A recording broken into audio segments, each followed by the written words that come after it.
lembrando de algumas coisas que o Senhor tem falado sobre o Brasil e algumas coisas que o Senhor tem falado há anos sobre essa cidade, que eu carrego no meu coração há um bom tempo. Bom, meu nome é Elcio Lodos, eu sou casado há um bom tempo. Minha esposa não gosta que eu fale quantos anos, porque as pessoas ficam calculando a idade dela, não a minha, porque eu sou novo. E nós temos 2 filhos maravilhosos, a Rebeca e o Rafael. A Rebeca tem 26 anos e o Rafael 25.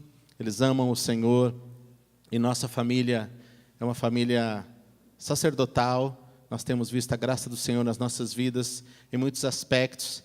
O meu filho nasceu aqui em Maringá, 25 anos atrás. Nós moramos aqui em Maringá por 2 anos. Eu me casei em Maringá, e tem uma história aqui em Maringá muito interessante. O meu sogro foi pastor aqui por muitos e muitos anos, pastor Silas Kaufmann, que boa parte de vocês conhecem. E a gente tem um carinho muito grande por essa cidade, por essa região, e sempre nos mantivemos e nos mantemos conectados, damos a liderança e cobertura à Igreja Unção e Vida aqui na cidade, e temos assim um relacionamento muito gostoso com muitos e muitos pastores daquele tempo, de 25 anos atrás, e novos amigos. Então é uma alegria muito grande estar aqui. Eu estou me sentindo assim muito em família, porque eu vi muitas pessoas, estou vendo muitas pessoas que nós caminhamos, nos conhecemos há muitos anos, há décadas, e embora não nos vemos com muita frequência, mas quando nos vemos parece que foi ontem, amém? E eu estava me lembrando de algumas coisas aqui, enquanto estava sentado, estando nesse ambiente, mas é uma alegria estar aqui. Eu quero louvar a Deus pela vida dessa cidade, pelos pastores, pelo grupo de pastores que se uniram para estabelecer este lugar, pela vida do pastor Paulo, pela vida da liderança do MGA Hop. Eu sempre esqueço do A. MGA Hop, Maringá House of Prayer. Eu vou explicar por que chama MGA Hop daqui a pouco, tá? Mas é um nome simples, mas que diz muita coisa. E esse ministério que nasceu, com certeza, no coração de Deus, mas esses servos do Senhor têm abraçado e dito, vamos lá pela fé fazer, e aí o Senhor tem levantado igrejas, pessoas para investir, as pessoas que fizeram com que esse lugar acontecesse. Eu tenho acompanhado de longe, orado de longe, e é realmente muito, muito bom estar aqui com vocês. Eu sou pastor há muitos anos, mas hoje eu trabalho como missionário intercessor e sou parte do IHOP Kansas City, da Casa Internacional de Kansas City, Casa Internacional de Oração de Kansas City, IHOP, International House of Prayer, Kansas City. E há 4 anos, eu morei por quase 20 anos na Europa, lá em Londres. Plantamos uma igreja e também uma casa de oração que se chamava IHOP London.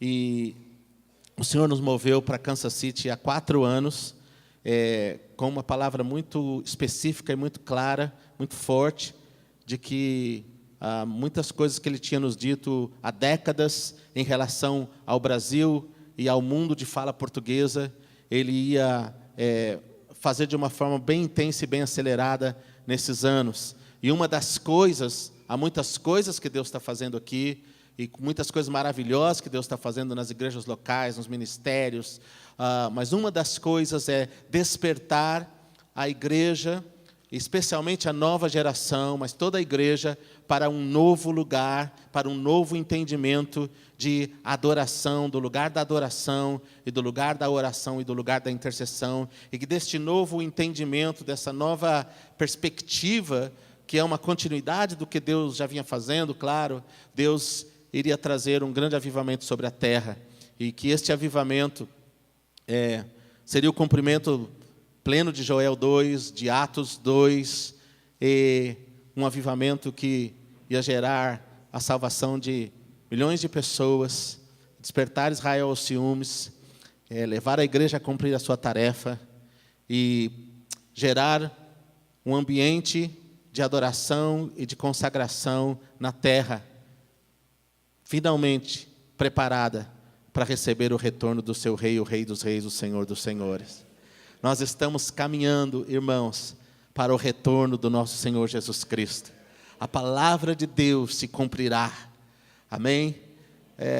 E está no nosso futuro, está na frente, não está para trás, glória a Deus por isso. Nós não sabemos quando será, mas sabemos que o Senhor está trabalhando.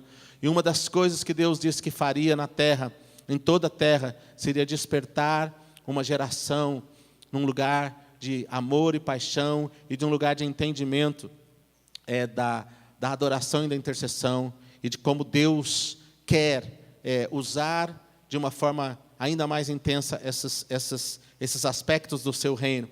E eu vou falar sobre isso nessa noite. Eu quero compartilhar algumas coisas que Deus colocou fortemente no meu coração quando eu estava orando pela minha vinda aqui. Nós temos 2 dias para estarmos aqui, hoje e amanhã. Eu oro que vocês possam estar nos 2 dias. Eu vou fazer essa ministração em 2 partes.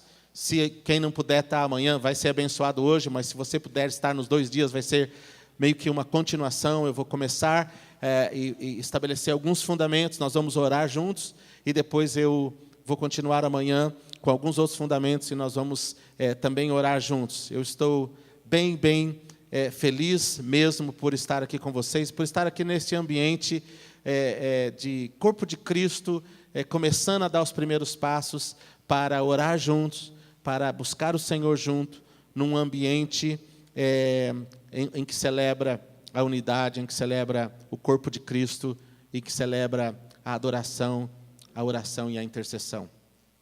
Eu estava me lembrando porque eu vi algumas pessoas que eram parte de um pequeno grupo de oração que nós tínhamos 25 anos atrás. Eu me lembrei que era 25 anos porque meu filho tem 25 anos e ele nasceu aqui em Maringá.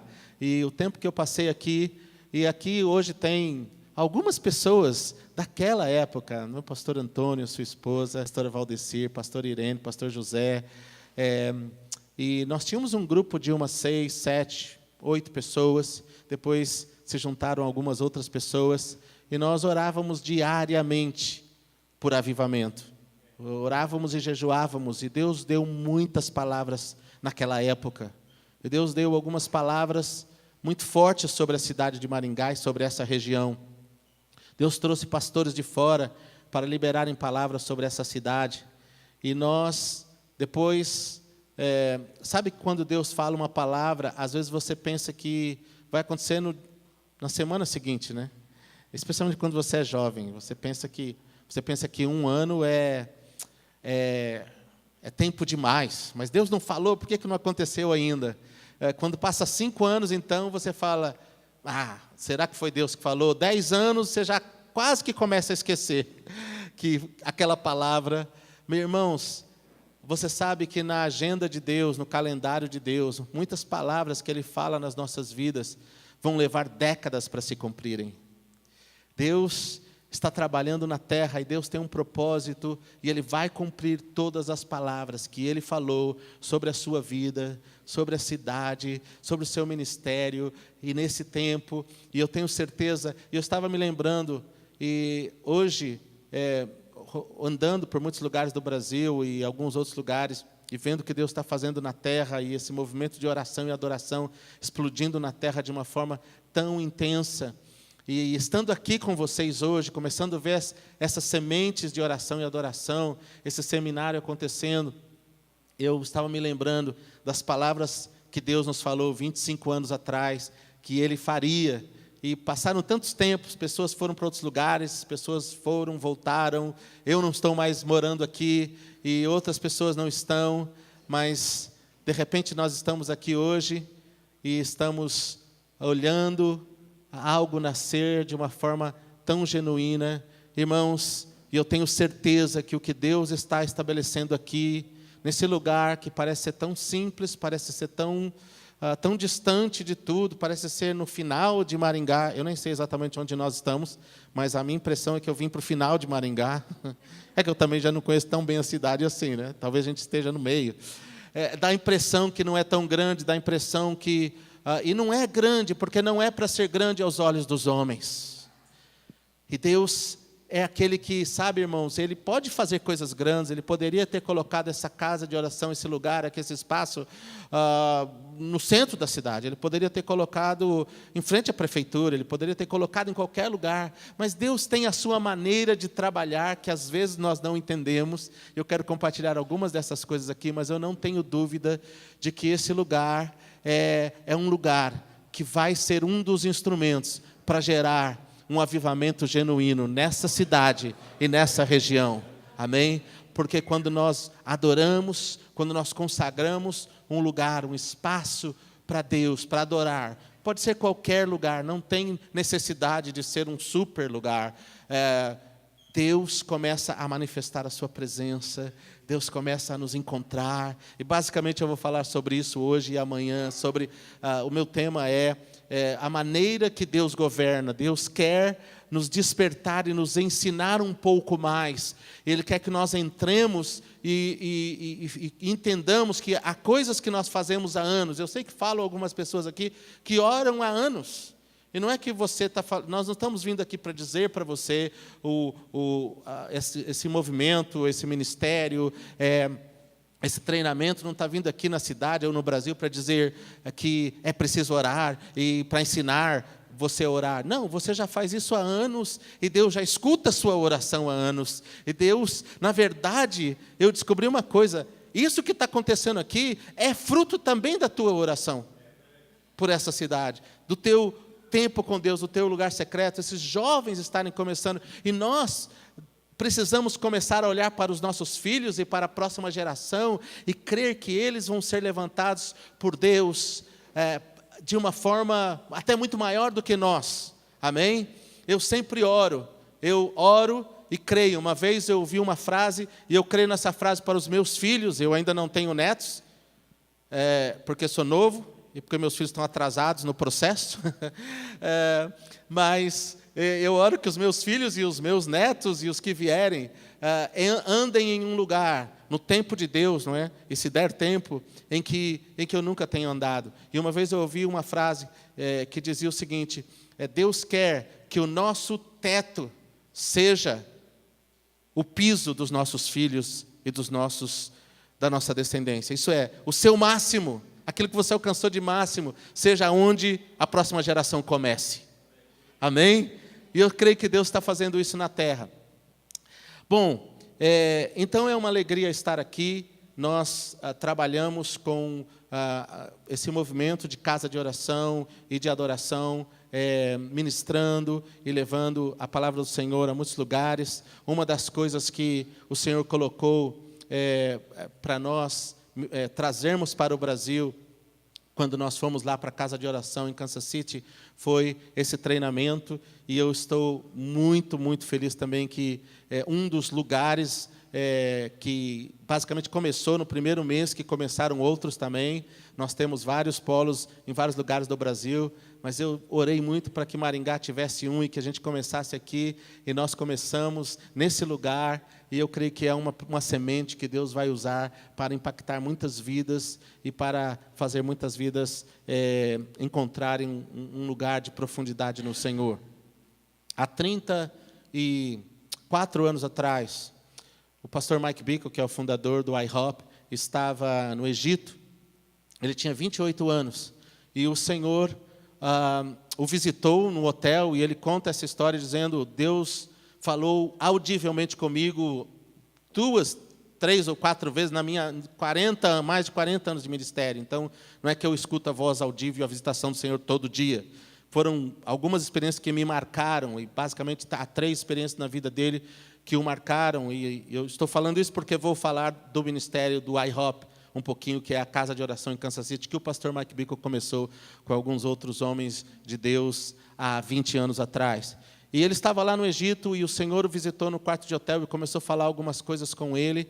E Deus falou uma coisa para ele que ele não entendeu na época, e a partir daí Deus começou a desencadear algumas coisas. Ele era pastor de uma igreja lá nessa cidade dos Estados Unidos, que se chama Kansas City, que fica no meio dos Estados Unidos, num estado que é um estado agrícola, mais ou menos, talvez seja parecido até com o estado do Paraná, em relação... não, o Paraná é mais central, talvez seja... o Goiás do Brasil, ou Mato Grosso do Brasil, Kansas City. É um estado agrícola, tem algumas cidades importantes, mas não é um estado, ou não é um lugar central. E ele é de lá, ele se converteu lá, foi para um outro lugar, Deus o trouxe de volta. Ele estava com uma igreja crescendo, com quase 1000 pessoas, e estava no Egito com 28 anos, e Deus falou para ele, eu estou chamando você eu estou fazendo algo novo. E aí Deus falou essa frase para ele, eu vou mudar a expressão do cristianismo dentro desta geração. E ele não entendeu bem o que Deus quis dizer com mudar a expressão do cristianismo dentro de uma geração. Ele voltou para Kansas City um tempo depois, pouco tempo depois, um homem que ele não conhecia, depois ficou muito conhecido até nos Estados Unidos inteiro e na terra, mas esse homem ainda também não era muito conhecido. Ele era mais velho que ele o procurou no seu escritório e disse, você não me conhece, mas eu estava esperando você mudar para cá e começar a sua igreja. Deus me falou que você mudaria, e Deus me falou quem era você, e Deus me mandou vir aqui, eu vou ser parte da sua igreja, vou ser parte do seu ministério, eu estou aqui nessa cidade só por causa de você. E ele começou a dar algumas experiências proféticas que ele tinha tido, e ele então falou, a mensagem que eu tenho para você. Na época, o pastor Mike Bickle era de origem presbiteriana, e ele sempre tem esses fundamentos, então muito centrado na palavra, então ele não era muito do profético, e não tinha muita experiência, e também era muito assim. Desde então, ele até, como fruto dessas experiências, ele escreveu esse livro, eu vou falar dele depois, pode deixar ali, depois eu pego.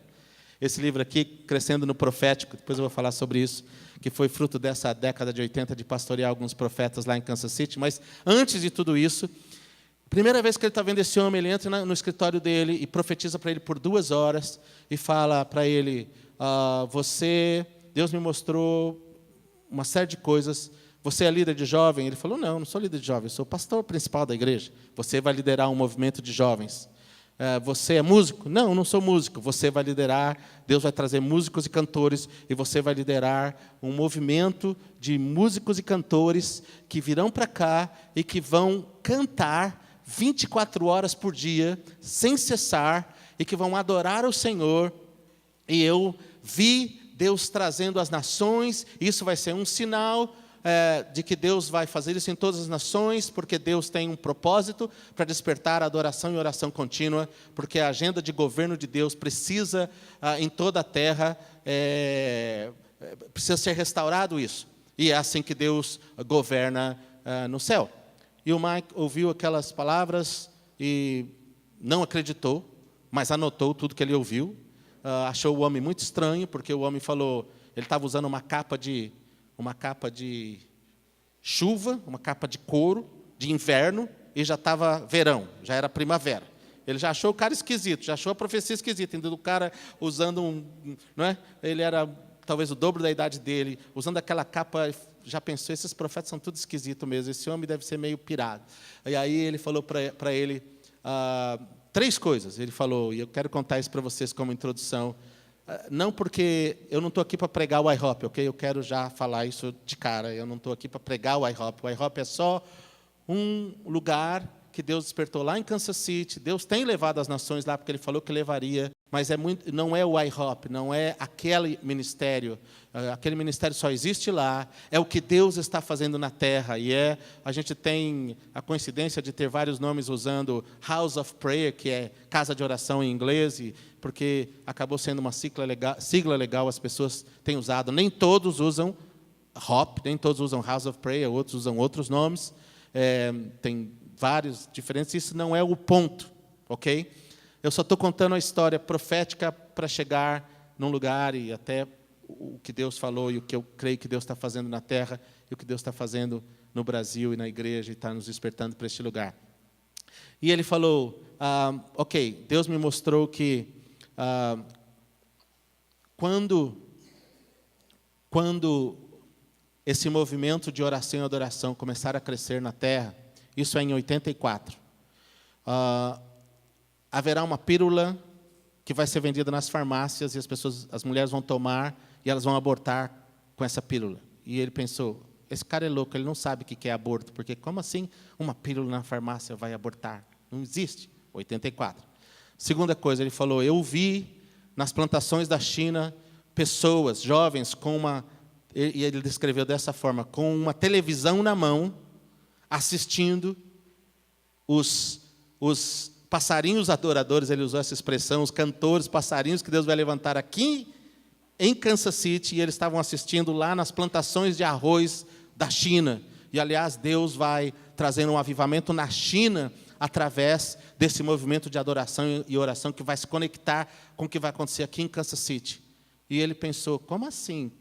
A internet foi inventada em 94, nós estamos em 84. Não tinha referência. E aí ele falou mais uma coisa, nessa época também, os homossexuais e as pessoas dessa orientação vão marchar nas ruas das cidades com apoio dos governos. E os governos vão fazer leis e vão apoiar, e eles vão marchar nas ruas das cidades e vão ser celebrados. Então, esses foram os 3 sinais que Deus deu para ele em 84, que aconteceriam como sinal do movimento de oração e adoração, que Deus ia trazer na terra para contrapor uma série de coisas e para gerar um avivamento e despertamento. E ele falou, e eu estou usando essa capa de chuva, né, essa capa de inverno, você está me achando muito esquisito, e Deus falou mesmo, que você não ia acreditar em nada do que eu falei para você. Mas eu estou usando essa capa porque Deus me disse que no primeiro dia da primavera, lá em Kansas City, vai nevar, e nesse primeiro dia você vai me reconhecer como profeta. E não neva na primavera naquela região, já está quente, quase que não neva lá, faz frio, mas primavera já é abril, e basicamente, final de abril, já está quase temperatura de verão, que é de 20 graus para cima. E faz muito calor lá. Faz muito frio no inverno, mas faz muito calor, e tem ano que até nem neva. E exatamente no primeiro dia da primavera, sem pensar, chegaram os pastores na cidade que precisavam de uma palavra profética, ou que estavam numa crise, e ele falou, eu conheci esse homem, e ele ligou para ele já sabia que os homens tinham chegado na cidade, Deus já me mostrou quem eles são, pode trazer eles aqui. E eles se reuniram lá, e eles começaram a ministrar, e ele ficou umas 5 horas ministrando, a glória de Deus veio na casa, e aí o Mike conhecia a vida daqueles homens, os problemas que ele estava passando, ele sabia que o Bob Jones, esse era o nome do profeta, não sabia quem eles eram, e ele foi falando, e Deus foi falando, e ele foi vendo, uau, eu sei que isso é Deus, porque ele não sabe de nada disso. E ele foi falando as coisas que eles estavam passando, e foi falando algumas coisas para o Mike. E o Senhor foi falando, não é? E depois, no meio da madrugada, o Mike olhou para ele, deu um tapa na mesa e disse assim, verdadeiramente, você é um profeta de Deus. E aí ele levantou, foi na janela, chamou o Mike, e estava nevando lá fora, e era o primeiro dia da primavera. Só uma coisinha que é parte daquilo que a gente gosta de contar, como Deus, quando está em alguma coisa, Ele faz coisas extraordinárias. Amém? E Deus já fez isso, né? A gente vê na palavra, e eu acredito que Deus continua dentro dos projetos dele fazendo. Bom, por 16 anos, o Mike Bickle ficou orando na sua igreja, a igreja cresceu para 3 mil membros, e ele colocou um sinal na parede, oração e adoração 24/7, que é 24 horas por dia, 7 dias por semana, no espírito do tabernáculo de Davi, que era uma frase que Deus tinha dado nessa palavra profética, que Deus ia restaurar o espírito do tabernáculo de Davi nessa geração. E aí, por 16 anos, Deus encontrou o Mike mais algumas vezes, foi dando palavras, o levou a estudar a vida de Davi profundamente, e ele foi descobrindo alguns padrões que Davi usou e as coisas que Deus revelou lá em Crônicas, lá em Reis, e ministrou muito, estava ministrando muito sobre a vida de Davi. E em 1999, a igreja já estava e ele sabia que ia chegar o dia em que Deus ia falar, agora é hora de começar. Ele sempre adiava esse dia, mas em 99, Deus interrompeu algumas coisas que eles estavam fazendo, que ele estava fazendo, e falou claramente, hoje é o tempo de começar. Ele pediu 3 sinais para Deus, Deus deu os sinais, não falou para ninguém, que eram impossíveis de acontecer. E em maio de 99, ele passou a igreja para um outro pastor, e com um grupo de umas 20 pessoas, começou a Casa Internacional de Oração. E em setembro de 99, eles, com umas 50 pessoas, ele diz, isso foi uma loucura, não façam isso em nenhum lugar da terra, por favor, não copiem o que a gente fez. Mas com mais ou menos 50 pessoas, eles começaram uma reunião de adoração, onde sempre tem músicos, porque o modelo que Deus deu, e eu vou falar um pouco mais sobre isso, onde sempre tem músicos e intercessores. Então, sempre tem um grupo de músicos, a cada 2 horas troca o grupo de músicos e troca os intercessores. E em setembro de 99, eles começaram uma reunião de oração com músicos ao vivo, que não parou até o dia de hoje. Nem um segundo sequer. E naquela cidade, há quase 19 anos, completa 19 anos esse próximo mês, adoração e oração acontecem continuamente. Sempre que troca um grupo, a cada 2 horas troca, sempre alguém continua tocando, até o outro instrumentista assumir e continuar tocando. O som nunca para, o louvor nunca para, o louvor para Deus sobe. E Deus tem feito isso. Por que eu contei essa história para vocês como introdução? 20 anos atrás, haviam alguns ministérios que tinham um chamado parecido com esse. Alguns pastores, alguns líderes de missões, de organização, tinham ouvido coisas semelhantes de Deus. Mais ou menos fizeram um levantamento, tinham uns de 15 a 20 ministérios na terra que tinham esse chamado, que tinham essa visão, que tinham ouvido de Deus, de alguma forma, de estabelecer adoração e oração contínua na região geográfica deles, há 20 anos atrás. Hoje, irmãos, 20 anos depois, sabe quantas pessoas, ministérios, igrejas dizem, Deus nos falou para estabelecer oração e adoração contínua na nossa cidade, na nossa região, na nossa igreja local, no nosso campo missionário? 20 anos depois, existem mais de 20 mil desses lugares na terra. Isso em si já é um sinal profético de que Deus está fazendo alguma coisa especial. E não é porque o IHOP orquestrou isso, não é porque as pessoas viram o IHOP e imitaram o IHOP. Eu mesmo, na minha experiência, eu e a Jaque, minha esposa, nós estávamos em Londres, pastoreando nossa igreja lá, que era brasileira, inglesa, e o Senhor nos encontrou no lugar secreto, nos levou para o lugar de oração na nossa casa. A minha esposa começou a ter encontros com o Senhor, transformou um lugar que a gente tinha em casa, que era um estúdio de música, em uma sala de oração, e orava horas e horas, e Deus começou a falar as coisas que nós depois entendemos que ele estava falando com outras pessoas, dar versículos bíblicos, dar textos bíblicos, e só depois de uns 4 anos que Deus mandou cantar a Bíblia, orar a Bíblia e interceder, e começou a dar novos entendimentos. E a gente sempre veio de um movimento de oração, de família que ora, de sogro que orava, de relógio de oração, a gente já era disso. Mas Deus começou a falar algumas coisas um pouco diferentes, um pouco mais profundas, e trazer. Ela era música e cantora e adoradora, e aí Deus meio que interrompeu o que ela estava fazendo, levou para o lugar secreto, e lá em Londres, Deus começou a encontrá-la na nossa casa. E depois de uns 3 anos, Deus falou que era para a gente falar para a igreja. Nós reunimos os jovens.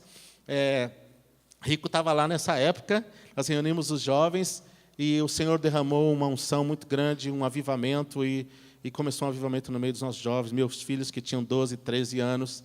E nós começamos a orar e a adorar. Foi nesse processo que Deus aí nos apresentou o IHOP. Nós descobrimos, tem um lugar no mundo que está fazendo isso, e nós nem sabíamos que existiam. Então, há muitos lugares na terra que Deus tem despertado, e muitos corações que ainda nem sabem que isso faz parte de algo que Deus está soprando na terra inteira. E eu sei que alguns de vocês têm ouvido coisas de Deus há anos. Há jovens aqui que têm escutado algumas coisas de Deus no seu coração tem fervido por algumas coisas, de uma entrega, de um rendimento. E não é só jovens, é pessoas de todas as idades. E eu quero te dizer, se você parar para ouvir o Espírito Santo vai ecoar algumas dessas coisas no seu coração sempre. Não é a única coisa que o Espírito Santo está falando para a igreja hoje. Não é a única, ele está falando muitas outras coisas, mas com certeza, essa é uma coisa que o Espírito Santo está enfatizando na igreja. Amém? Então, o IHOP começou há 19 anos atrás, e nós estávamos lá em Londres, e o Senhor, há 5 anos, 7 anos atrás, o Senhor me levou em um lugar, me deu uma palavra sobre o Brasil, sobre que Deus ia nos levar em lugares no Brasil, e que onde nós fôssemos, Ele ia acender chamas como se fossem fogueiras, e essas fogueiras iam crescer, e esses lugares iriam se tornar centros de avivamento para aquela região, e Deus está cumprindo isso nos dias em que nós estamos vivendo, de uma forma muito, muito intensa.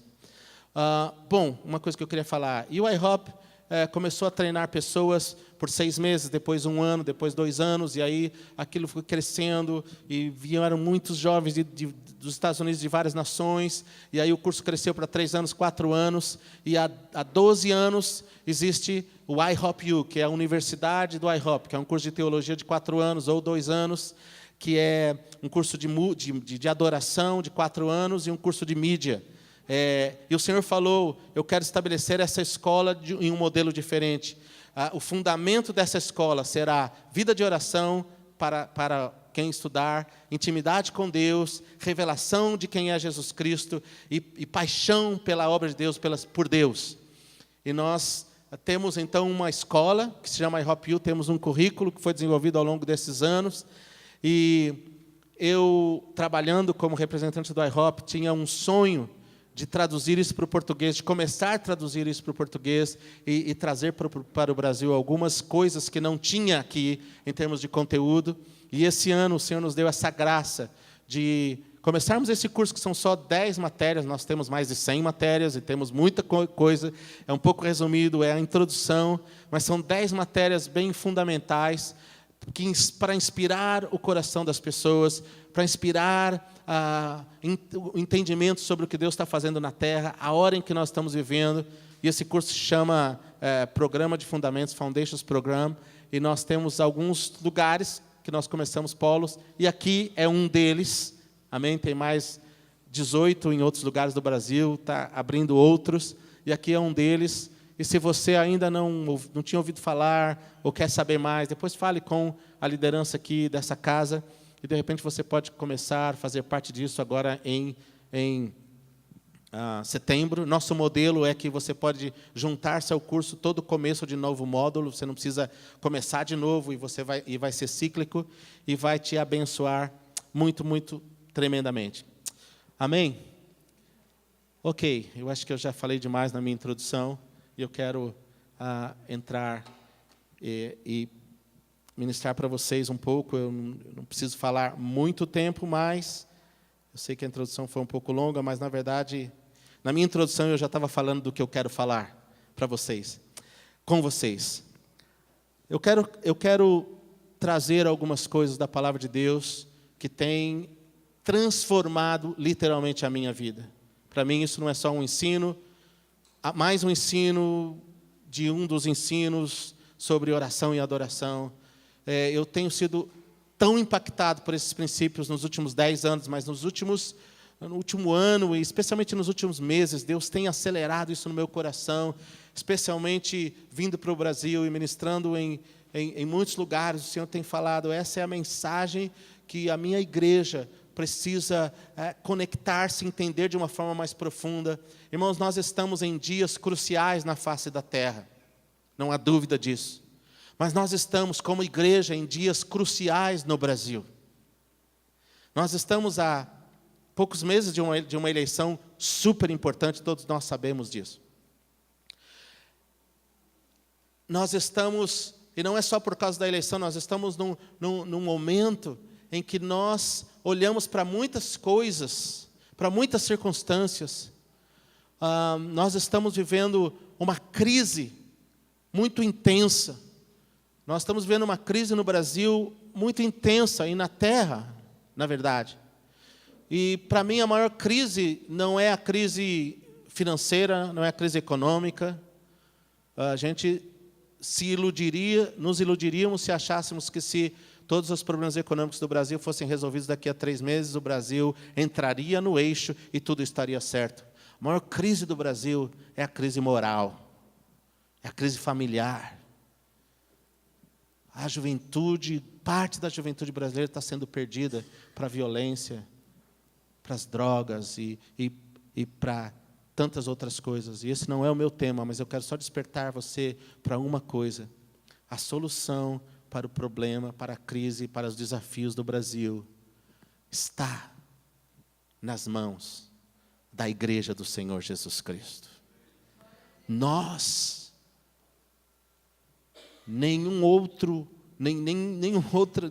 órgão lá fora, talvez legisladores e outros vão responder de uma forma ou de outra, de certa forma, dependendo de como nós nos posicionamos e entendemos o nosso lugar.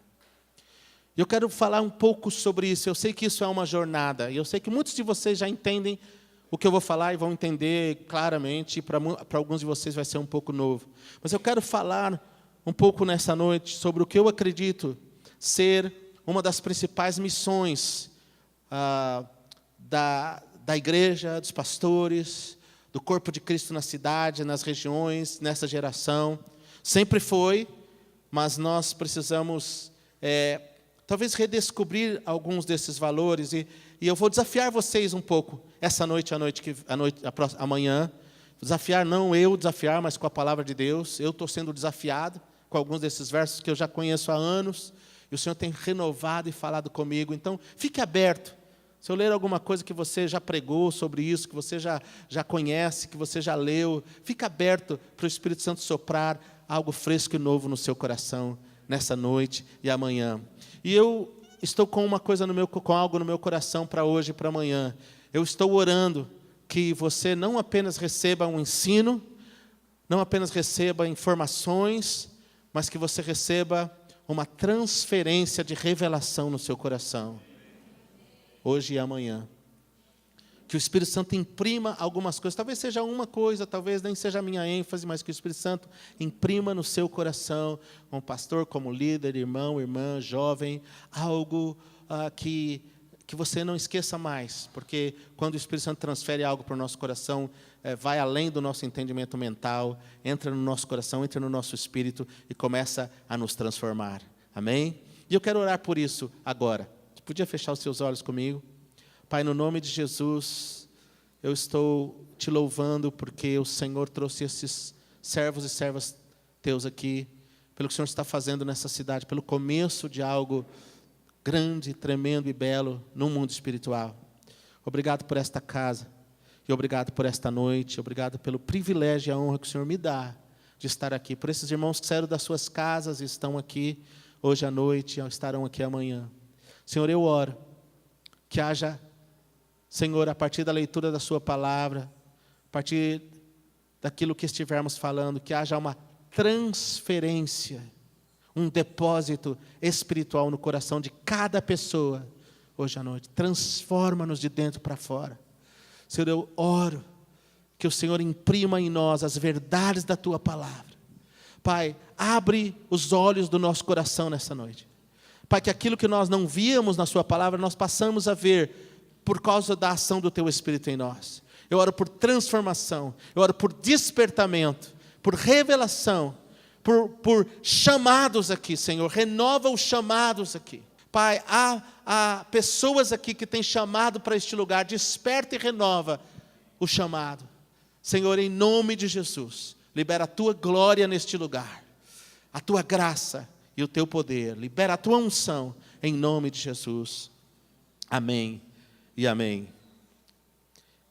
Eu vou falar sobre o governando com Deus através da adoração intercessória. Hoje e amanhã.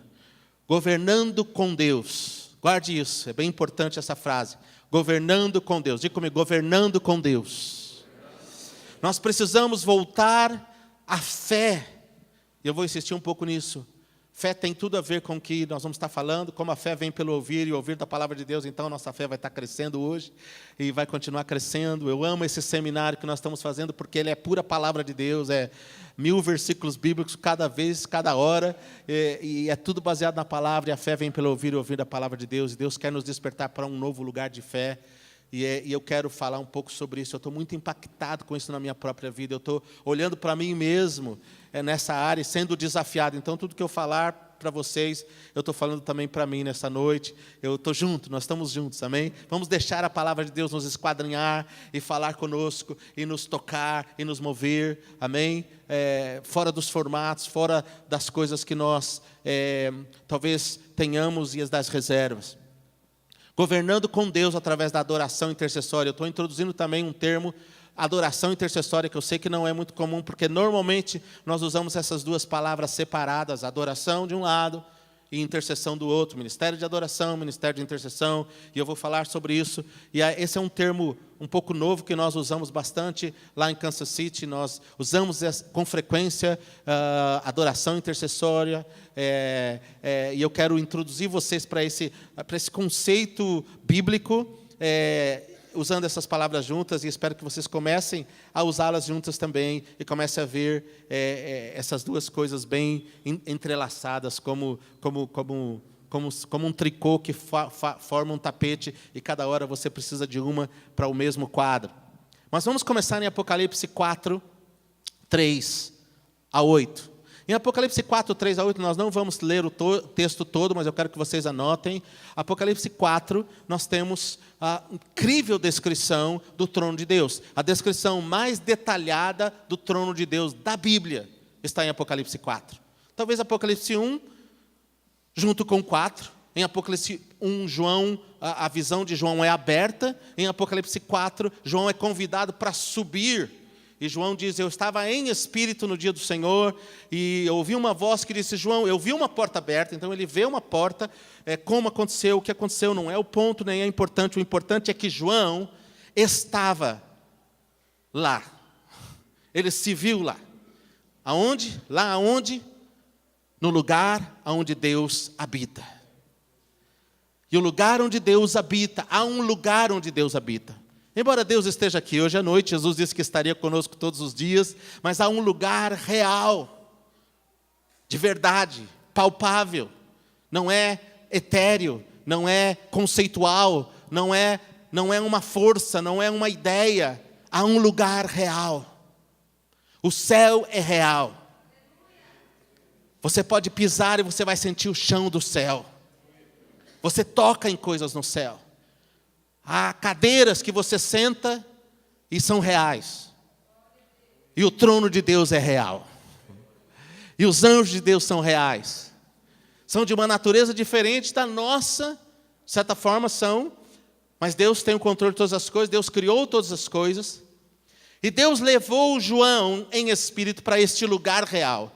E João está na sala do trono, naquilo que nós chamamos, ou a Bíblia chama, o lugar onde Deus está, onde o trono de Deus está, e João vê uma série de coisas, e nós precisaríamos ficar aqui algumas horas em Apocalipse 4, talvez precisamos ficar alguns anos em Apocalipse 4, para digerir tudo isso e reciclar a nossa visão de quem é o nosso Deus, e da realidade da eternidade, que é muito presente para nós, e Deus quer que seja real para nós.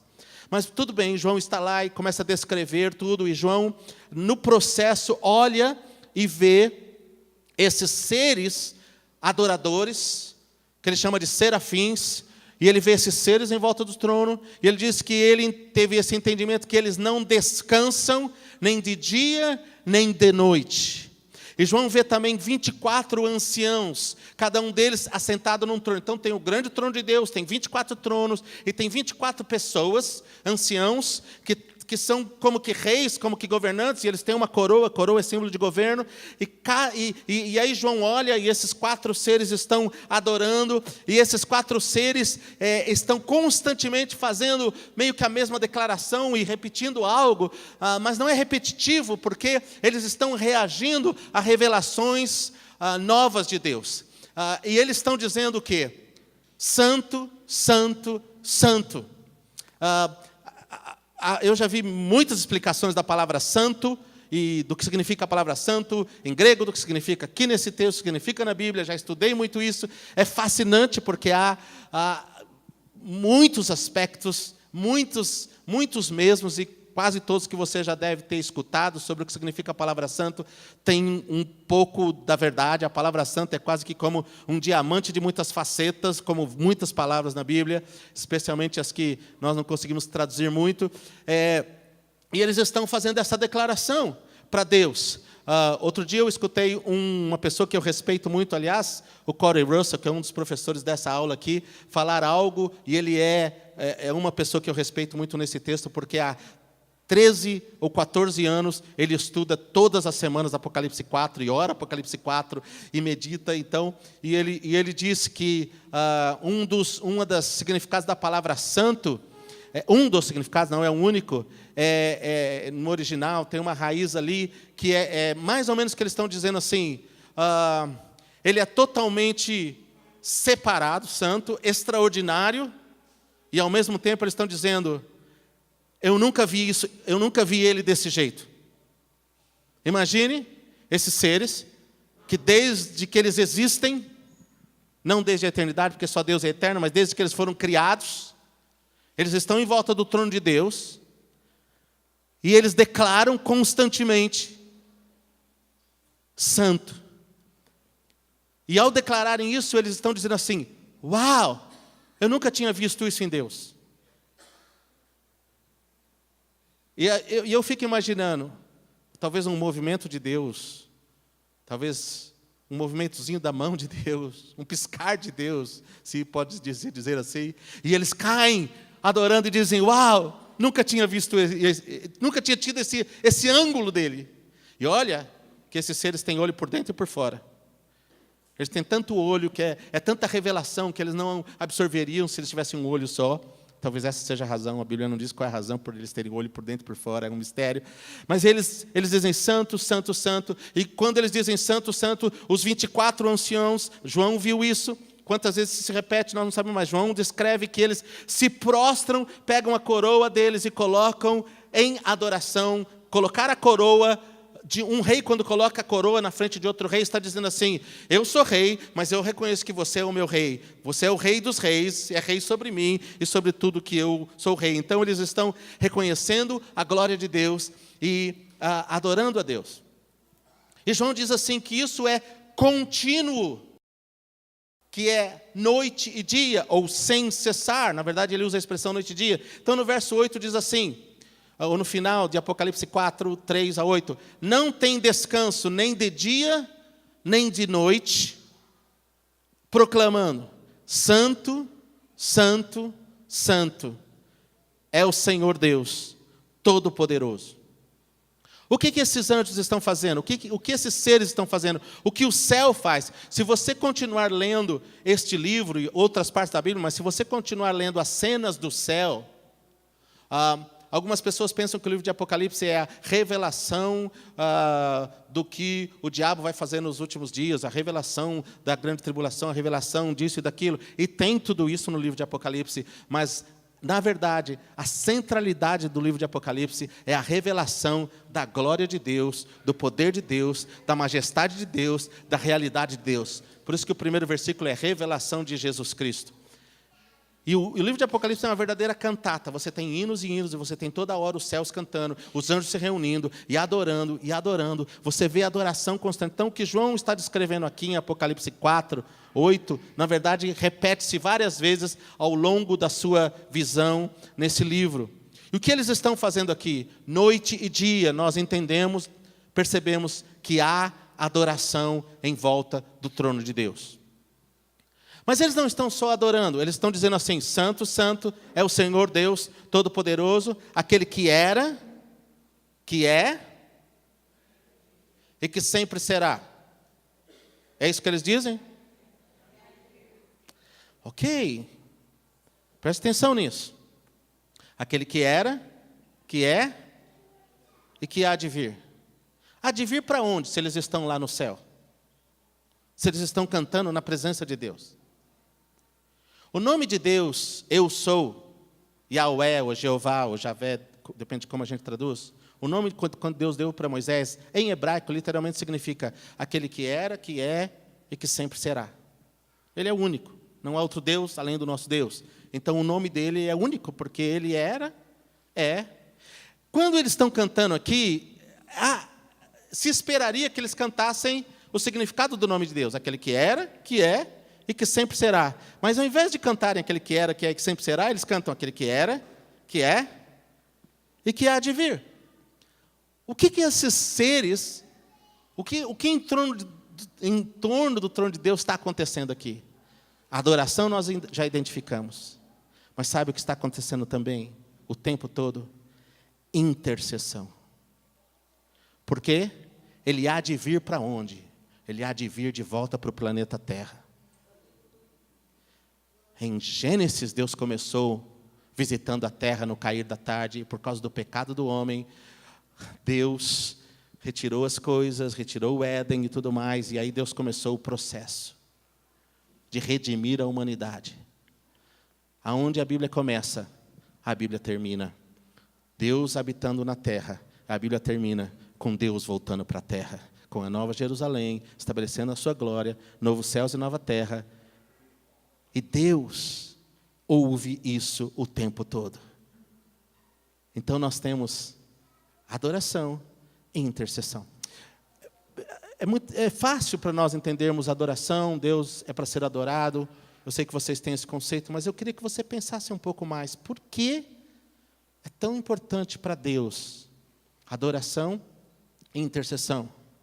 Todos nós sabemos, mas eu vou dar a referência para vocês, que Jesus Cristo é chamado do intercessor, aquele que ora constantemente.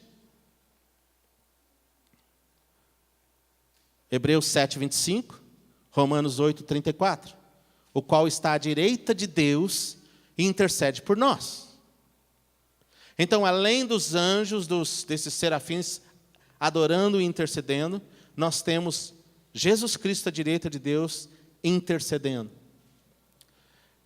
Então,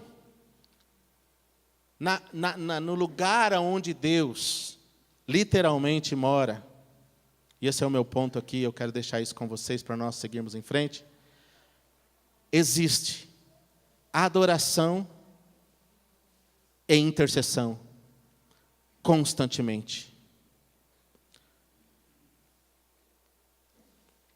Por quê? E eu vou introduzir a vocês esse princípio, e aí nós vamos falar sobre isso e ver outros textos. Porque nós descobrimos na palavra, não só nesse texto, mas em muitas outras palavras, quando Deus nos dá a perspectiva de como Ele funciona, como o governo de Deus funciona, como Deus cria, como Deus estabelece as coisas na eternidade, como Deus criou todas as coisas e como Deus redime, como Deus funciona. Em outras palavras, como o governo de Deus funciona, como o sistema governamental de Deus funciona. E a resposta é: o sistema governamental de Deus é ativado e liberado no céu através da adoração e da intercessão. É no processo da adoração e da intercessão, da concordância com a palavra de Deus, que interceder é simplesmente concordar com o que Deus falou e falar de volta para Deus. No processo de concordar com a promessa de Deus, que o governo de Deus é liberado. Se nós entendermos isso no nosso espírito, esses 2 dias já vai ter valido a pena eu ter vindo de Kansas City aqui para estar com vocês esses dias. Por que isso é importante? Ok, Deus funciona assim? Mesmo, pastor, você não está exagerando? Deus não faz porque Ele falou que ia fazer? Deus não faz porque está escrito, então Ele vai fazer? Como assim Deus funciona? Como assim o céu funciona? Eu vou te dar 2 textos que nós não vamos estudar esses 2 textos como deveríamos, porque não é possível no tempo que nós temos. Próxima vez vocês me convidam para um seminário de 5 dias, não de 2 só. Salmo 2 e Salmo 110. Se você é pastor, ou se você não é pastor, você precisa gastar pelo menos os próximos 12 meses estudando Salmo 2 e Salmo 110. Mas se você é pastor, com certeza, gaste pelo menos os próximos 3 meses olhando, uma vez por semana, uns dias, o Salmo 2 e o Salmo 110, porque uma das chaves do que eu estou falando para vocês está nesses 2 salmos. Porque no Salmo 2 e no Salmo 110, nós temos o rei Davi, que recebeu todas essas promessas de governo de Deus, que o trono dele não ia passar, que o descendente dele ia ocupar o trono eterno, e o trono constante, que a descendência dele... Davi recebeu todas essas promessas de Deus. E aí no Salmo 2 e no Salmo 110, Deus mostra para Davi o que ele mostrou para João em Apocalipse, mas bem rapidinho. Davi tem um vislumbre da sala do trono, vamos dizer assim. E ele descreve no Salmo 2 e no Salmo 110. O Salmo 2 é muito intenso, porque o Salmo 2 tem a ver comigo e com você. Mas eu estou falando aqui, então eu não vou entrar no Salmo 2, mas estou falando de como Deus governa, como Deus funciona em si mesmo, como a Trindade funciona, Deus Pai, Deus Filho e Deus Espírito Santo.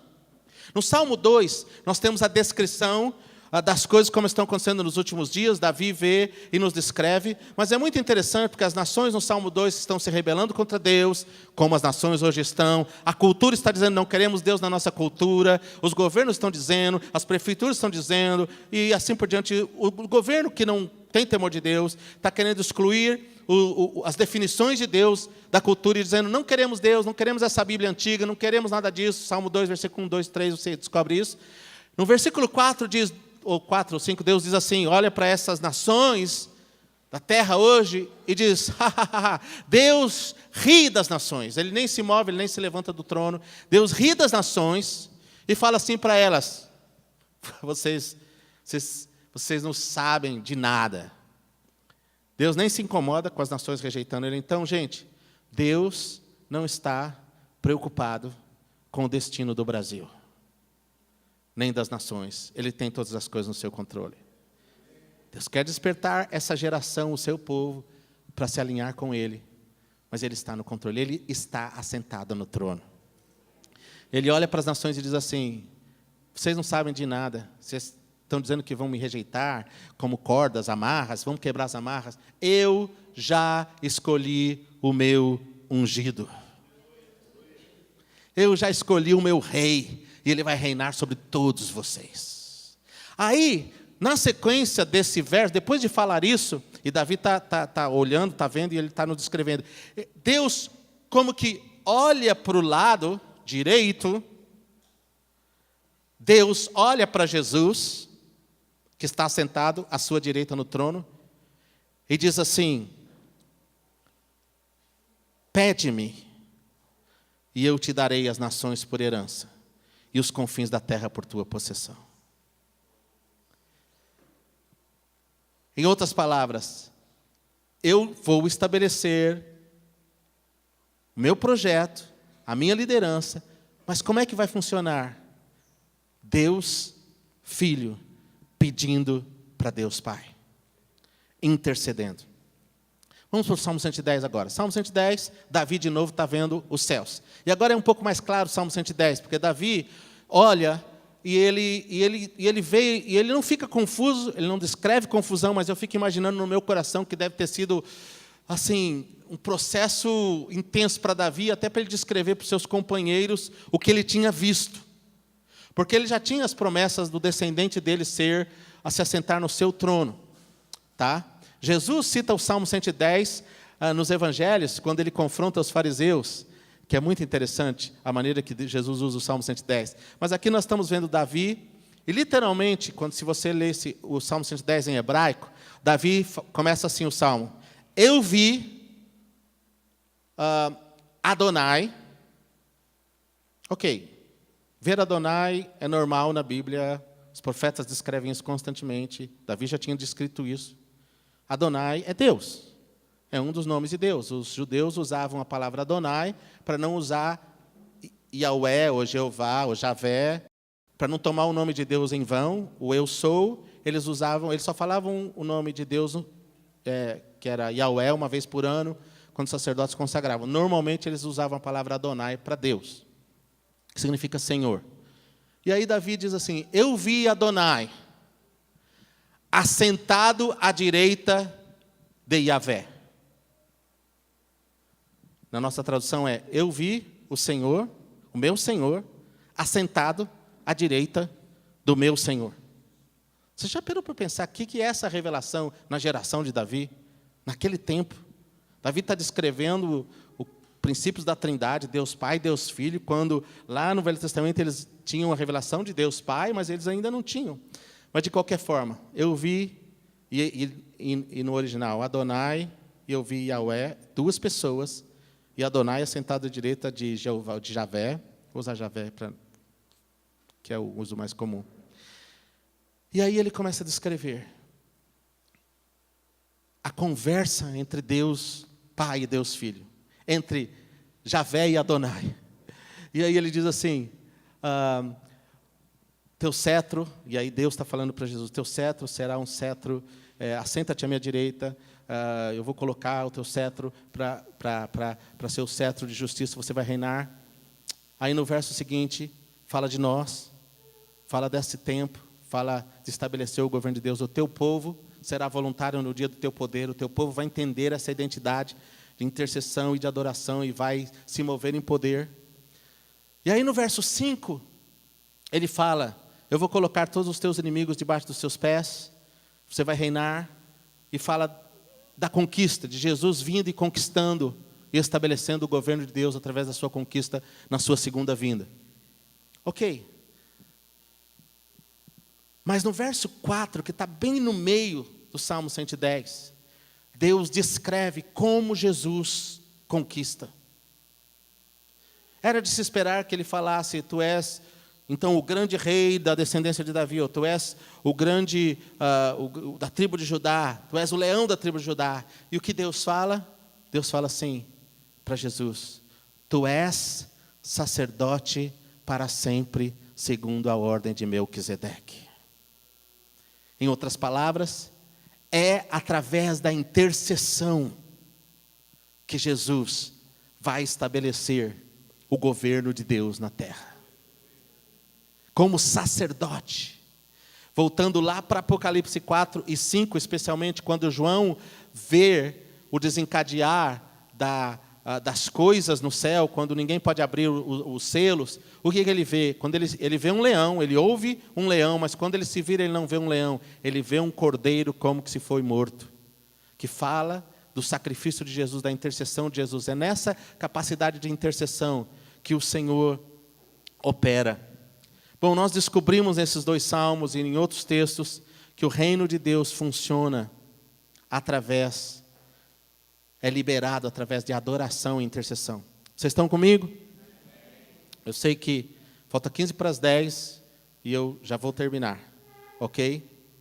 Mas eu quero falar mais um pouquinho para vocês. Então, vocês me dão mais 5 minutos? Quem me dá mais 5 minutos? 5, 10, 15, 20, 25. Legal, me deram meia hora a mais, somando. Vocês estão ok? Estão comigo? Eu sei que hoje é uma quinta-feira. E final de um dia de trabalho, amém? Quase que levou mais tempo para eu chegar aqui em Maringá de São Paulo do que porque levou de eu chegar da América para São Paulo. Porque eu fui 5 da manhã para o aeroporto, hoje só consegui pegar o voo 1 da tarde, lá de São Paulo. Mas estou aqui, firme, amém? E eu sei que Deus está nisso. Eu estou construindo algo aqui, irmãos, para entrar no seu coração. E eu preciso deixar vocês com 2 versículos antes de nós irmos embora, 2 textos antes de irmos embora hoje. E eu ia começar com esses 2 textos, mas eu quis construir primeiro o lado da Deus, como Deus opera, como Deus governa. Porque agora eu vou fazer uma ligação. E a ligação é Mateus 6, quando Jesus nos ensinou sobre oração. E Jesus falou, vocês querem aprender a orar? Uma das coisas essenciais da oração de vocês é vocês pedirem que do mesmo jeito que os céus operam, a terra opere.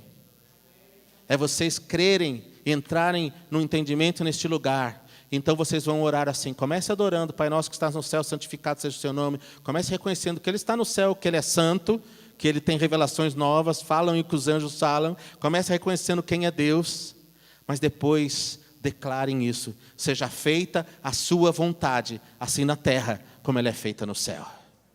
Isso é, a maneira que o Senhor governa o céu, governe a terra. A maneira que, o jeito que é feito aí, que se manifeste a sua vontade na terra, como ela é no céu. Irmão, Jesus falou que a vontade 100% de Deus vai se manifestar na terra quando Jesus voltar a segunda vez e colocar o seu reino e estabelecer o seu governo. Isso está claro na Bíblia, amém? Mas Jesus nos dá uma esperança quando Ele nos ensina a orar em Mateus 6. Ele diz que hoje, em 2018, se houver um povo que ore em Maringá e que busque o Senhor de todo o coração, a vontade de Deus pode se manifestar em Maringá, no Paraná e no Brasil, da mesma forma que ela se manifesta no céu. O governo de Deus pode se manifestar na sua família, na sua vida, na sua casa, no seu casamento, da mesma forma como o governo de Deus se manifesta no céu. Então, essa oração que Jesus nos ensinou é para reforçar, nós precisamos desejar isso, e crer nisso, e entender que como é a vontade de Deus se manifesta no céu. Como? Adoração e intercessão constante. Reconhecendo quem Deus é, e reconhecendo o que Ele fala. Porque quando Deus é adorado, a glória dEle se manifesta. Quando nós adoramos a Deus, a glória de Deus se manifesta, a luz de Deus se manifesta. Quando nós oramos, quando nós pedimos, quando nós falamos com Deus, a palavra de Deus de volta para Ele, quando nós intercedemos, o governo de Deus se manifesta. Quando nós adoramos, a presença se manifesta. Quando nós oramos, o governo se manifesta. Então eu quero deixar vocês com esses dois textos. Primeiro é João 4, 23 e 24. Só anote, não precisa abrir, porque vocês já conhecem em decor. A hora vem, e a hora já chegou, em que o Pai procura os verdadeiros adoradores. Importa que os verdadeiros adoradores adorem ao Pai em espírito e em verdade. E esses adoradores são os que o Pai procura. E uma frase que eu quero ressaltar de João 4, 23 e 24 é: seus adoradores o adorem em espírito e em verdade. A Bíblia nos chama de adoradores de Deus. Deus, quando olha para você, Ele te chama nós somos chamados de seus adoradores. Amém? Nós não estamos soltos aqui. E deixa eu abrir um parênteses para reforçar algo para vocês. Eu vou falar um pouco sobre isso e continuar falando. Nós precisamos desmistificar dois termos no corpo de Cristo nos nossos dias. E uma das razões porque Deus está levantando oração e adoração constante, levantando jovens, levantando adolescentes para estar no lugar da adoração e da oração, pessoas sem face, sem título, sem nome, sem pertencer a um grupo especial. Uma das razões é porque Deus está querendo nos trazer para esse lugar. Nós precisamos desmistificar o fato de muito tempo pensarmos que a adoração e intercessão são dois ministérios da igreja. Nós precisamos desmistificar isso. E eu não vou pedir desculpas por falar isso com força, porque eu tenho essa convicção, porque por muitos anos como pastor foi exatamente o que eu fiz e pensei. Nós chamamos o ministério de música da igreja e as pessoas que dirigem o louvor da igreja como o ministério da adoração. E aí nós falamos algumas vezes os adoradores da igreja, nos referindo a um grupo específico de pessoas que têm o dom de tocar um instrumento que tem a voz afinada. Os adoradores da igreja. E nós os separamos, e nós os abençoamos, e às vezes nós os chamamos de os levitas da igreja. E aí nós damos alguns nomes para separar. Mas o que nós estamos dizendo quando falamos isso? Se nós falamos que eles são os adoradores da igreja, o resto do povo são o quê? Aí nós falamos assim: irmãos, vocês não estão adorando. Claro, você falou que eu não sou adorador, eles que são os adoradores. Aí os adoradores brigam com os não adoradores, porque os não adoradores não estão adorando com os adoradores. Não funciona. Estou brincando nesse trocadilho. Irmãos, todos nós somos adoradores. Tem quem é chamado para trabalhar tempo integral nesse ministério, porque ele vai nos ajudar no processo durante o período de louvor da igreja, o período de adoração onde toda a igreja adora. Sim, tem. Tem pessoas específicas, tem chamado específico? Claro que tem. Mas nós somos esse instrumento. Porque, irmãos, não tem a ver com a voz afinada ou não afinada. Tem a ver com o que Deus estabeleceu. Quando uma pessoa se converte, genuinamente Jesus Cristo, ela nasce de novo. Deus olha para ela e ela fala assim: Oh Deus, eu te amo. Ela nem sabe, nunca foi talvez numa reunião ainda, onde teve a música, onde tem os instrumentos. Ela não toca nenhum instrumento, não tem nenhum cargo. E quando ela fala, oh Deus, eu te amo, Deus fala assim, encontrei mais um dos meus adoradores. E então, lá no carro, lá em casa, lá no lugar secreto, lá na montanha, lá no trabalho, em qualquer lugar, quando você conecta com Deus, pensa, fala, expressa quem Ele é, algo dEle, porque adoração é expressar algo de Deus, algo que Deus é. Você está sendo um adorador, porque todos nós somos adoradores. Amém? O Pai procura seus adoradores e todos nós somos adoradores. Segundo texto, Lucas 18, 1 a 8. De novo, vocês conhecem essa parábola? A parábola do juiz iníquo, e quando Jesus nos introduz para o conceito de oração e adoração noite e dia. Foi Jesus a primeira pessoa a usar no Novo Testamento a expressão noite e dia. E está aqui em Lucas 18. Paulo usa essa expressão, nós vemos em Apocalipse, mas Jesus foi o primeiro a usar. E Jesus, o texto começa, e Lucas começa colocando, contou-lhes uma parábola sobre o dever de orar sempre e não desistir, não desanimar. Contou-lhes uma parábola sobre o dever, diga comigo, dever. Contou para quem essa parábola? Para nós, porque está na Bíblia. Amém? Tudo que está na Bíblia é para todos nós. O dever de orar é de todos nós, porque todos nós no corpo de Cristo, sem exceção, somos chamados para interceder. Para falar com Deus as promessas de Deus. Quando você fala com Deus as promessas de Deus para a sua vida pessoal, para o seu filho, para o seu casamento, para a sua vizinhança, quando você está intercedendo. Há algumas pessoas que gastam mais tempo, mais horas, há algumas pessoas que focam nisso como algo, como um chamado especial da sua vida, sim, mas não quer dizer que essas pessoas são as intercessoras ou os intercessores da igreja, e que é um grupo de intercessores e os demais pedem para eles orarem por nós. Não. Mesmo que haja grupos de oração, e é importante haverem grupos de oração, e tudo isso é precioso. Mas o que eu quero dizer para você é que Jesus, a Bíblia nos ensina que todos nós somos chamados para orar. Amém? Homens e mulheres, jovens e idosos, crianças e avós, todos nós somos chamados. E Jesus conta essa parábola falando, Deus vai responder às orações, embora às vezes pareça que tardou. Os 25 anos que eu estava falando no começo. 25 anos, 30 anos. Parece tardio, mas Deus sempre responde à oração. Mas eu vou concluir com isso hoje à noite. Ao estudar esse texto, a parábola de Lucas 18, eu descobri que Jesus falou essa parábola num momento muito específico. Ele estava falando sobre a última geração, ele estava falando sobre a sua segunda vinda, ele estava descrevendo o que aconteceria na sua segunda vinda, que é Lucas 17, na última parte de Lucas 17. E aí, Lucas é o único a nos contar essa parábola. O texto paralelo é Lucas 17, é Mateus 24, e Mateus nos conta em 25, 4 parábolas, a parábola das 10 virgens e algumas outras parábolas relacionadas com a geração do retorno do Senhor. E Lucas, aqui em Lucas 17, fala da geração como foi nos dias de Noé, fala da distração, e ao falar dessa geração, ele nos introduz. Então, nesse contexto, contou-lhes uma parábola sobre o dever de orar sempre e não desanimar.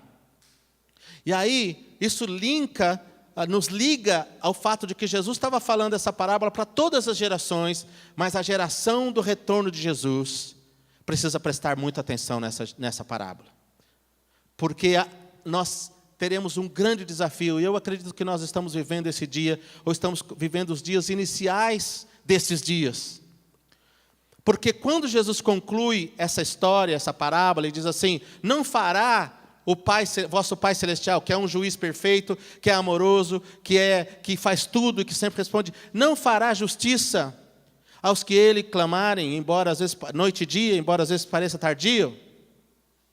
Aí Jesus, vírgula, próximo versículo. No entanto, achará o Filho do Homem fé na terra quando ele voltar?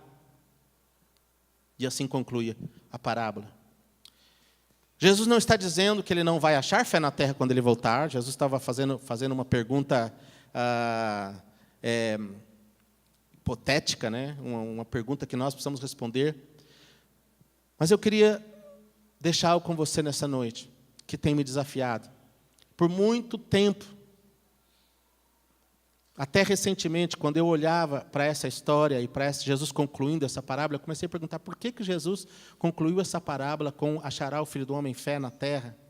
E eu começava a ver que a Bíblia fala de avivamento nos últimos dias, e fala de muitas pessoas se convertendo nos últimos dias, e a igreja sem mancha, sem ruga. E por que Jesus falou achará o Filho do Homem fé na terra? E a minha resposta era sempre sim, vai ter pessoas convertidas. Claro que vai ter gente convertida quando Jesus voltar. Claro que vai ter fé na terra.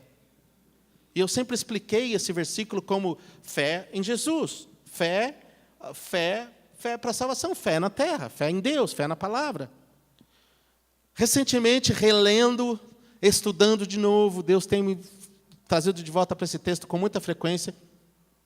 Eu estava orando e meditando, e o Senhor falou, presta atenção, se você não está entendendo, você ainda não entendeu o que eu realmente estou falando.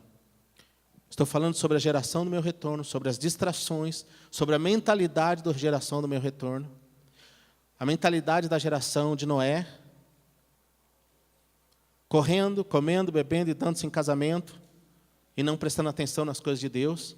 Uma geração que vai ser muito prática, uma geração que não vai querer gastar tempo com coisas que vão demorar um pouco mais, a geração dos instantâneos, a geração que tudo tem que acontecer rápido, e uma geração que se acha extremamente inteligente, uma geração que acha, Deus não ia dar uma palavra dessa para esse velho ficar construindo essa arca, porque nunca choveu, como assim vai chover? E a nossa geração tem essa atitude de que, e aí tem no meio da igreja um movimento, pasmem, talvez você já ouviu falar, um movimento que diz assim, nem orar você precisa mais, porque Deus é um Deus da graça, Ele sabe o que você precisa, Ele sabe de tudo, e você não precisa gastar energia e tempo, Deus sabe todas as coisas, e não precisa mais disso. E então, existe uma mentalidade de que, na verdade, orar, essa coisa de que quando eu falo, Deus age, ou é muita presunção, ou é irreal, no mínimo. E essa geração de cristãos, eu não estou falando de pessoas lá fora, tem crescido neste lugar. E o grande desafio que está diante de mim, ao estudar isso, e entender que o governo de Deus funciona através da adoração e da intercessão, na minha vida, na vida da minha família, meu ministério na minha geração, é entender, é uma coisa que o Senhor me falou, você não está entendendo. Quando eu disse, achará o Filho do Homem fé na terra, quando ele voltar, eu não estava falando da fé geral, eu estava falando da fé na oração. Não responderá ao Pai aqueles que clamarem dia e noite sem cessar?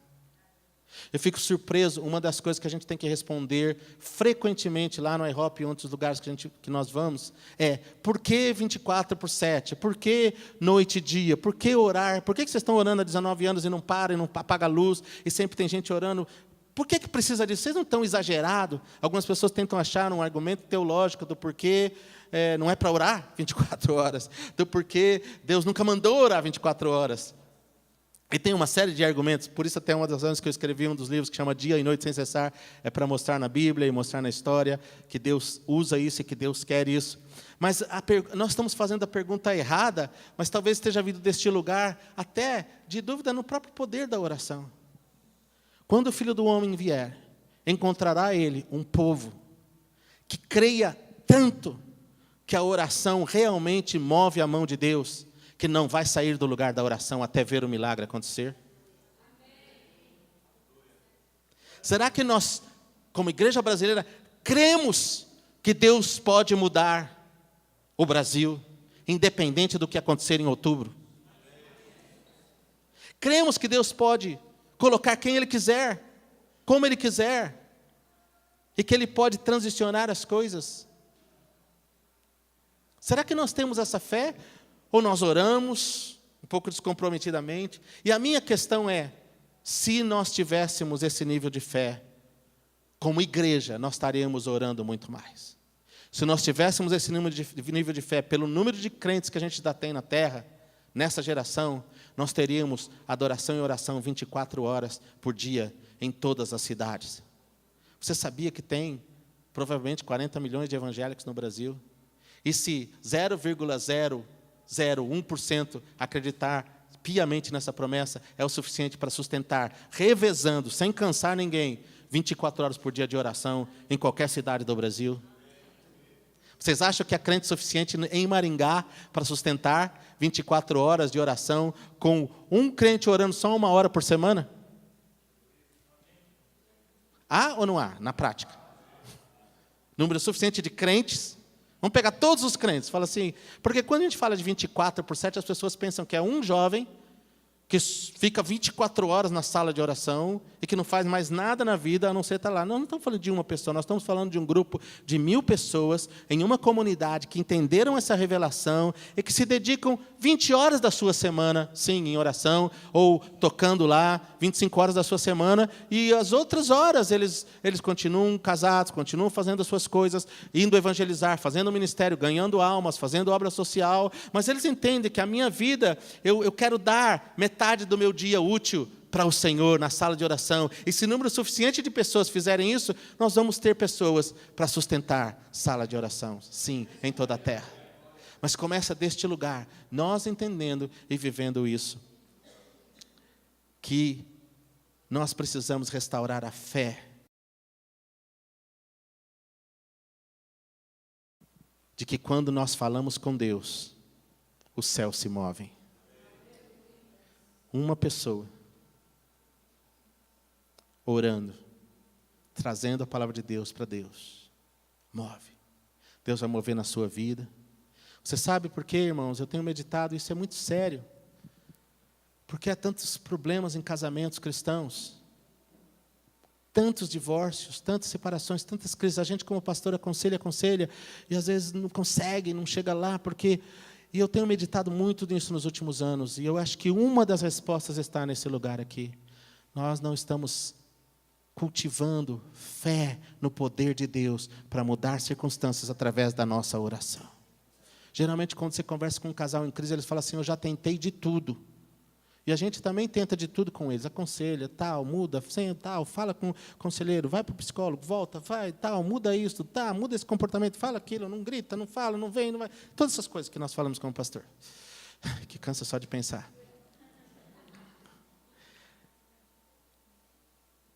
Mas, irmão, está em crise. Você já experimentou jejuar 21 dias sem comer nada pelo teu relacionamento? E ficar 5 horas com Deus. Fazer o que Daniel fez lá em Daniel 9. E dizer, Deus, eu não me levanto daqui enquanto eu não ver o milagre acontecer no meu coração, porque a transformação tem que começar em nós, né? Não é jejuar 21 dias para Deus mudar a sua esposa, ou o seu esposo. Embora, estão comigo. A salvação de um filho, a situação, sabe? A situação de um bairro. Irmãos, nós podemos eliminar a criminalidade de uma cidade. Nós podemos. Como? Planos de governo, cobrando isso, cobrando leis, cobrando aquilo, isso também faz parte. Mas se como igreja nós nos levantarmos em oração. Eu me lembro de uma experiência que nós tivemos 25 anos atrás. Não me lembro, me lembrei agora, eu vou contar. Nós estávamos nesse grupo de oração e começaram a morrer muitas pessoas em um dos faróis aqui da Colombo. Naquele mês, morreram várias pessoas acidentadas num ponto só. E o Senhor deu uma palavra para um dos nossos intercessores, não sei se você se lembra disso, que tinha um espírito maligno de morte naquele lugar. E sabe o que nós fizemos? Nós cremos na palavra. Nós fomos inocentes o suficiente para crer que aquela palavra tinha vindo de Deus. A gente não era tão sofisticado naquela época. Hoje a gente teria que estudar se teologicamente Deus faz essas coisas, se demônio fica mesmo na esquina, se não sei o quê, se todo mundo concorda. Naquela época a gente era meio inocente. Então nós fomos lá na esquina e nós oramos, e nós consagramos, e nós continuamos orando a semana inteira, e orando, e a gente orava mesmo. E, irmãos, as mortes pararam naquela esquina. Vou te contar mais uma história. Tem tempo para mais uma história? Nós estávamos lá em Londres, nossa igreja, umas 150 pessoas, já tínhamos a casa de oração, o IHOP London, e já intercedíamos mais ou menos 100 horas por semana com várias outras igrejas. Então a gente estava numa cultura de oração e adoração, e tinha uma irmã da igreja, uma brasileira, que tinha se convertido há alguns anos. Ela era parte ela não era música, ela fazia intercessão, e ela era casada com um moço da Sri Lanka, chamado Bhavan. O Bhavan era um cara muito legal, ia na igreja, levava ela na igreja, um cara gentil, mas não era convertido, era hindu. E ela orava sempre por ele e tudo, tinha uns filhinhos pequenos. E o Bhavan era simpático, mas nunca se abria para o evangelho.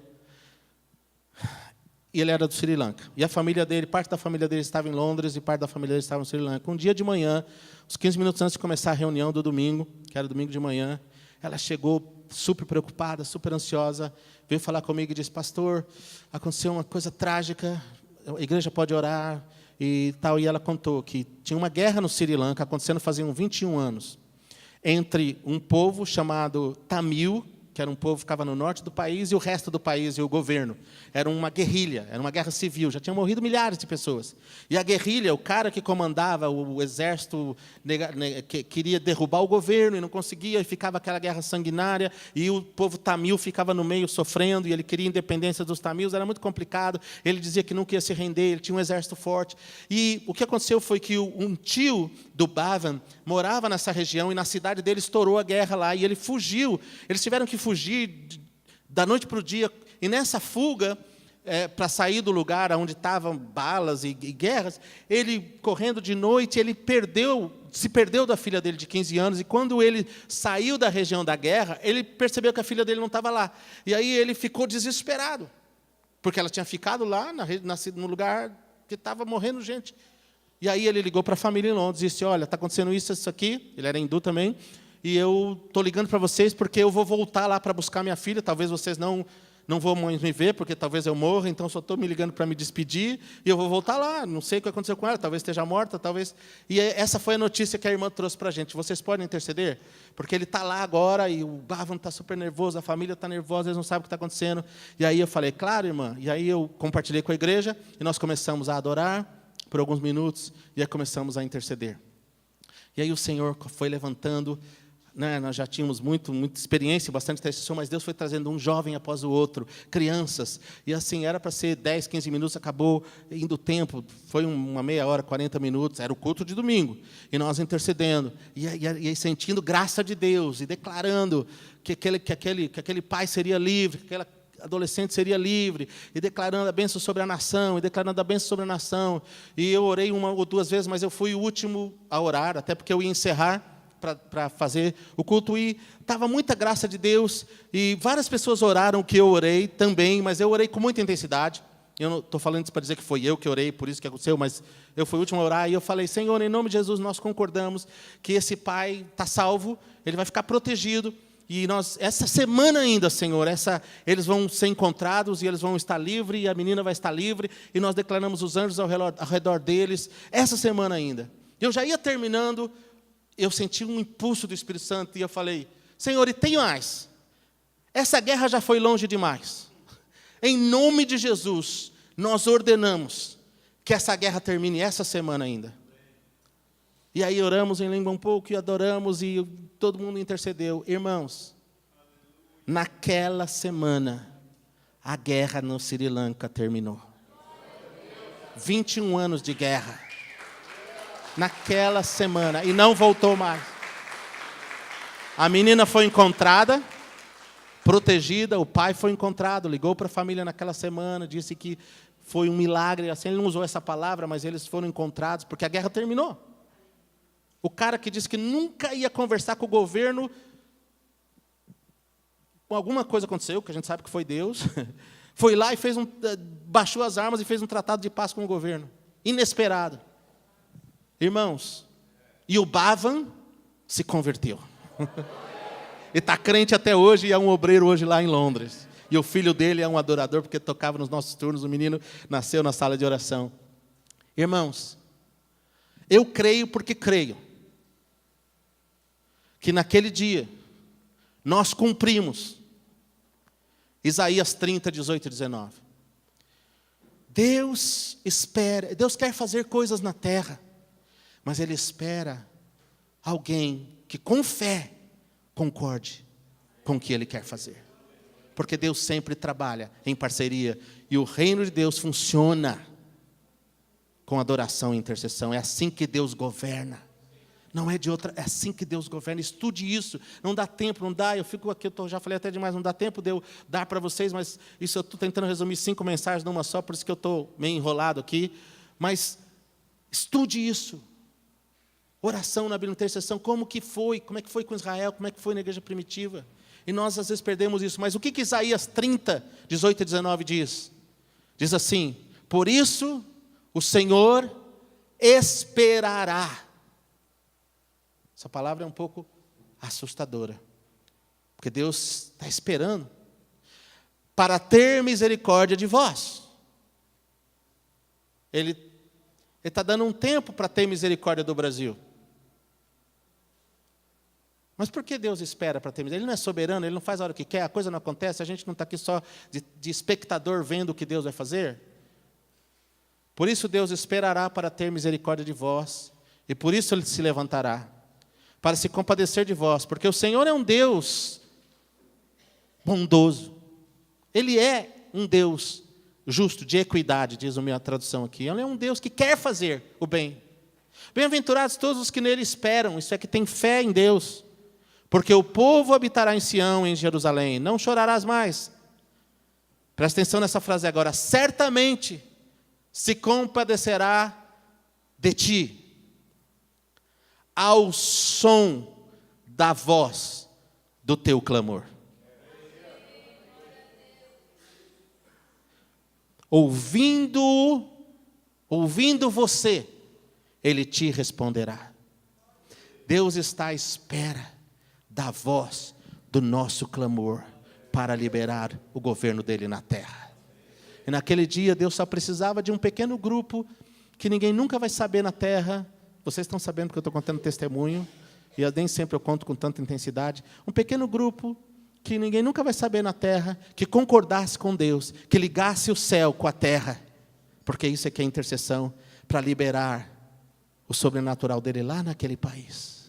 Irmãos, eu tenho certeza, talvez nós não éramos os únicos intercessores por Sri Lanka, lógico que não, mas eu tenho certeza que a nossa oração contou naquele dia, e a tua oração conta. Deus quer agir mais do que Ele já tem agido na sua vida, mais do que Ele já tem agido na sua igreja, na nossa geração. Deus tem a agenda de estabelecer o seu reino, de trazer o governo dele na terra. E Ele quer que nós tenhamos fé de que quando adoramos, a luz dele se manifesta. Quando a luz dele se manifesta, as trevas são expulsas. Só a luz expulsa as trevas. Só a luz. E a luz se manifesta na adoração. E quando nós oramos, intercedemos, falamos com Deus, pedimos para Deus, o governo dele se manifesta. E aí nós vamos ver o sobrenatural de Deus na nossa vida e em todas as áreas. Vamos ficar em pé.